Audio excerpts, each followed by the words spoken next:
Après la présentation d'un bref historique sur le dialogue interburundais, le consultat du jour, l'ambassadeur Laurent Kavakouré a dit que depuis la signature des accords d'Arusha, le dialogue politique en vue de la recherche du compromis au Burundi est devenu une coutume.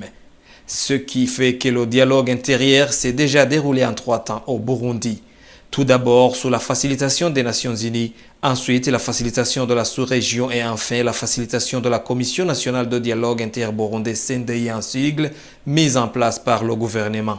Après les échanges en groupe et des recommandations pertinentes pour la bonne conduite du dialogue interburundais ont été émises. Il fallait absolument que les deux composantes du dialogue ne soient pas très distinctes parce que tous cherchent l'intérêt du Burundi et les deux processus convergent vers le rétablissement de la paix, le rétablissement de la concorde au Burundi.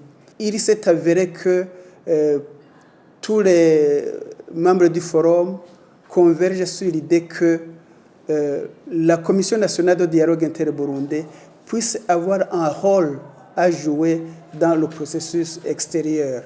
Il est vrai que le processus extérieur possède deux composantes. Il y a la composante Arusha, mais il y a aussi la composante diaspora.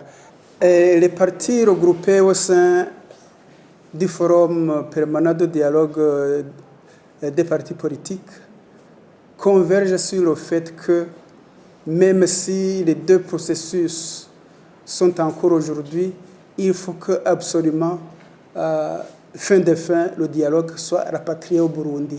Les organisations étatiques ou non gouvernementales qui ont pris des sanctions contre le Burundi lèvent ces sanctions parce que les Burundais eux-mêmes ont décidé de se rencontrer dans un dialogue. Aujourd'hui, dialogue très avancé à l'intérieur du pays.